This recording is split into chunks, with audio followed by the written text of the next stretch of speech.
In 1953, the CIA launched a program so disturbing, so morally bankrupt, that when Congress finally discovered it, they found that almost every document had been deliberately destroyed. They called it MK-Ultra.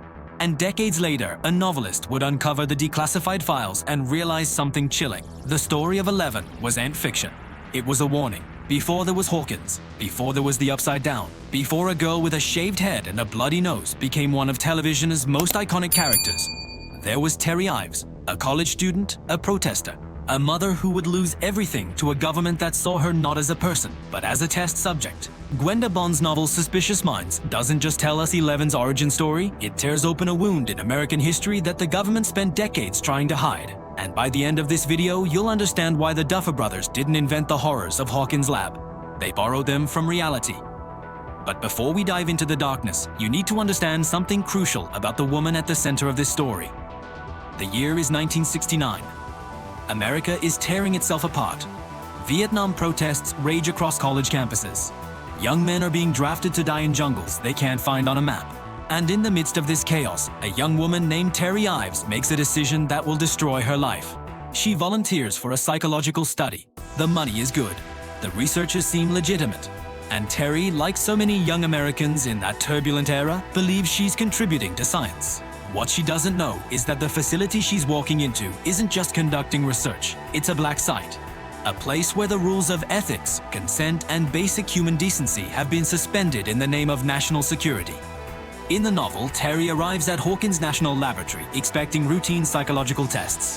What she finds instead is a world of sensory deprivation tanks, experimental drugs, and a man who will haunt her nightmares for the rest of her life, Dr. Martin Brenner. Now here's where the line between fiction and reality becomes terrifyingly thin. Everything you're about to hear is documented, declassified, admitted by the United States government. In 1953, CIA Director Allen Dulles authorized a program called MK-Ultra. Its stated purpose was to develop mind control techniques that could be used against Soviet agents during the Cold War. The real purpose was far more sinister. For over a decade, the CIA conducted experiments on unwitting American citizens. They administered LSD to mental patients without their knowledge. They subjected prisoners to weeks of sensory deprivation.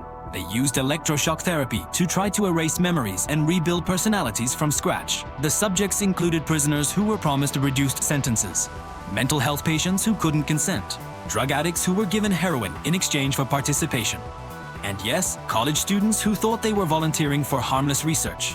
One of those students was a young man named Ted Kaczynski. You might know him better as the Unabomber. Another was Ken Kesey, who would later write about his experiences in One Flew Over the Cuckoo's Nest. The experiments were conducted at over 80 institutions across the United States and Canada, universities, hospitals, prisons, and at least one location that bears a striking resemblance to Hawkins National Laboratory. But here's what makes the Stranger Things connection even more disturbing. MK-Ultra didn't just target adults. Declassified documents reveal that children were also subjected to experiments. The logic, if you can call it that, was simple. Young minds are more malleable, more susceptible to conditioning, more likely to develop the abilities the CIA was searching for. In Suspicious Minds, Terry Ives discovers that she's not the only test subject at Hawkins Lab. There are others. Young women, mostly, and some of them are pregnant. The novel reveals that Dr. Brenner wasn't just testing drugs and sensory deprivation techniques. He was looking for something specific. Children with potential. Children who, if exposed to the right combination of trauma and chemicals during gestation, might develop abilities that defied scientific explanation. This is where the novel fills in the gaps that the show only hints at. We learn that Terry wasn't just a random volunteer. She was selected, observed, chosen because she showed certain psychological markers that Brenner believed could be enhanced and passed on to offspring. When Terry becomes pregnant, she doesn't realize at first that this was always the plan. And by the time she understands what's really happening, it's already too late. The real MK-Ultra program was shut down in 1973, but the way it ended is almost as horrifying as the experiments themselves. In 1973, CIA Director Richard Helms ordered the destruction of all MK-Ultra files. Think about that for a moment. An entire decade of human experimentation, thousands of test subjects, countless ruined lives, and the man in charge decided that the evidence was too dangerous to exist. Most of the documents were burned, shredded, erased from history, but Helms made a mistake. A small cache of financial records survived. They had been misfiled, stored in a different building, overlooked during the purge. And in 1977, a Freedom of Information Act request uncovered them. The Senate hearings that followed were led by Senator Edward Kennedy. Former CIA operatives were called to testify. Most claimed they couldn't remember specific details. Some refused to answer questions at all. The American public learned for the first time that their own government had been conducting Nazi-style experiments on its own citizens. And then, somehow, the story faded away. There were no mass prosecutions, no public reckoning, no justice for the victims. The government paid out a few settlements, issued a few apologies, and moved on. But the victims didn't get to move on. In Suspicious Minds, Terry Ives discovers the truth about Hawkins Lab, and what she does next changes everything. The Terry Ives we meet in the novel is not the catatonic shell we see in the television series. She's fierce, intelligent, determined. When Terry begins to suspect that her pregnancy is not a coincidence, she starts investigating. She forms alliances with other test subjects. She steals documents. She plans an escape. The novel builds to a confrontation that the show only referenced in fragments. Terry breaking into Hawkins Lab. Terry finding her daughter. Terry losing everything in a single devastating moment. Gwenda Bond doesn't shy away from the horror of what happens next. The electroshock therapy that destroys Terry's mind isn't just punishment. It's silencing.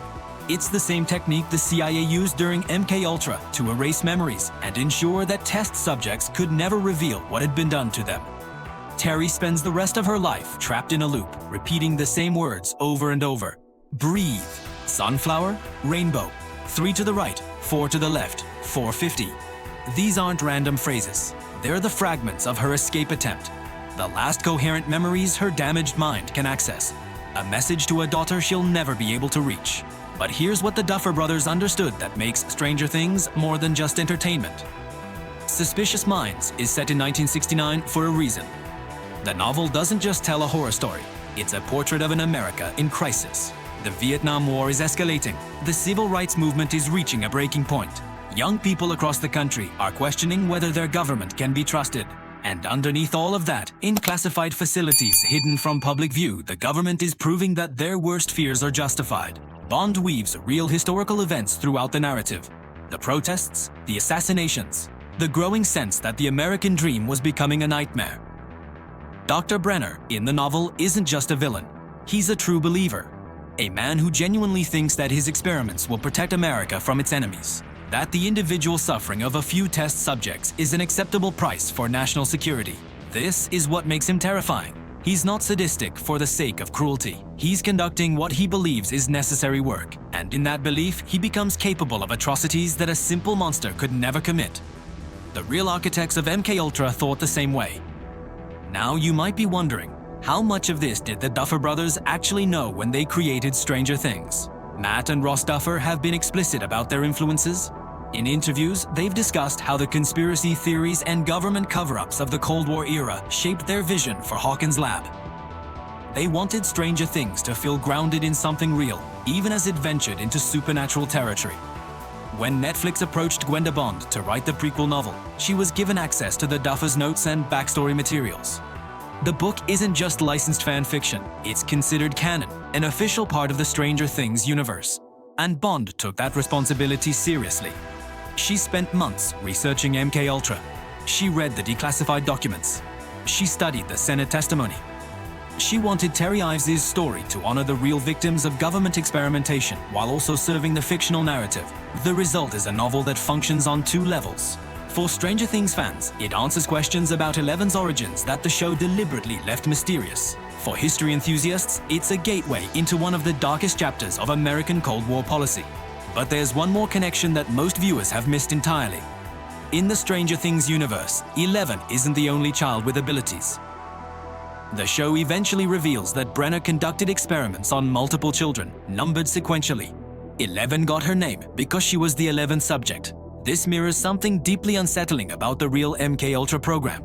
The CIA wasn't just looking for ways to break the human mind. They were searching for ways to enhance it. Some of the experiments focused on ESP, telepathy, and remote viewing. The intelligence community genuinely believed that psychic abilities might be developed and weaponized. This wasn't fringe science conducted by rogue agents. It was official policy, funded with taxpayer dollars, authorized at the highest levels of government. The children in Hawkins Lab, with their numbers instead of names, their identical hospital gowns, their complete isolation from the outside world, are fictional. But the mindset that created them is not. When you watch 11 escape from the lab in the first season, you're watching a dramatization of something that hundreds of real people never got to experience: freedom. There's a moment in Suspicious Minds that captures something the television series never quite articulates. Terry Ives, still pregnant, still hopeful, places her hand on her stomach and makes a promise. She tells her unborn daughter that she will protect her, that no matter what happens, no matter what Brenner and his people try to do, she will find a way to keep her safe. It's a promise she can't keep. And that's the tragedy at the heart of both the novel and the show. Terry Ives wasn't weak. She wasn't naive. She fought with everything she had, but she was one woman against an institution designed to crush dissent. A system that had been breaking people for decades. A machine that had already decided her daughter wasn't a person, but a weapon. 11 eventually escapes. 11 eventually finds people who love her, but Terry never gets to see it. She spends the rest of her life in that chair, repeating those words, reaching for a daughter who grew up alone. Suspicious Minds was published in 2019, and it achieved something remarkable. It took a beloved Netflix property and used it as a vehicle for historical education. Readers who picked up the book expecting light entertainment found themselves researching MKUltra. They discovered that the horror of Hawkins Lab wasn't invented, it was inherited. The novel sparked renewed interest in the real history of government experimentation. Documentaries were watched, books were read, conversations were started. This is what good storytelling can do. It can take history that's been buried, forgotten, deliberately hidden, and bring it back into the light. It can make people care about victims who died decades ago, whose names were never recorded, whose suffering was classified as a state secret. The Duffer Brothers created a monster in Dr. Brenner. But they didn't create the system that made him possible. That was already there. So what does all of this mean for us today? MKUltra was officially terminated in 1973, but the questions it raised never went away. What are governments doing in classified facilities right now? What experiments are being conducted? What programs will be declassified 50 years from now that will horrify our grandchildren? We want to believe that MKUltra was an aberration, a Cold War excess that could never happen in modern democracies with oversight and accountability. But the history suggests otherwise. Programs like MKUltra don't happen because of a few bad actors. They happen because institutions create environments where ethical boundaries can be erased in the name of security, where the ends are used to justify any means, where human beings can be reclassified as test subjects. Stranger Things is entertainment, but the warning embedded in its DNA is real. The monsters aren't just in the upside down. Sometimes they wear lab coats, sometimes they carry clipboards, sometimes they work in buildings that look completely ordinary from the outside, and sometimes they believe, genuinely believe, that they're the good guys. Terry Ives never got justice, neither did most of the real MKUltra victims. Their stories were burned, their suffering was classified, their lives were erased by men who decided that national security was more important than human dignity. But stories have power. When you watch Stranger Things, when you read Suspicious Minds, when you share this video with someone who doesn't know about MKUltra, you're keeping those memories alive. You're refusing to let the cover-up succeed. 11 escapes from Hawkins Lab and finds a family. The real test subjects, most of them, weren't that lucky, but we can still remember them. We can still tell their stories, and we can still demand that the darkness stays in the light. Next time you watch 11 fight the Mind Flayer, remember this. The scariest monster in Stranger Things isn't from another dimension. It's from our own history, and it never really went away.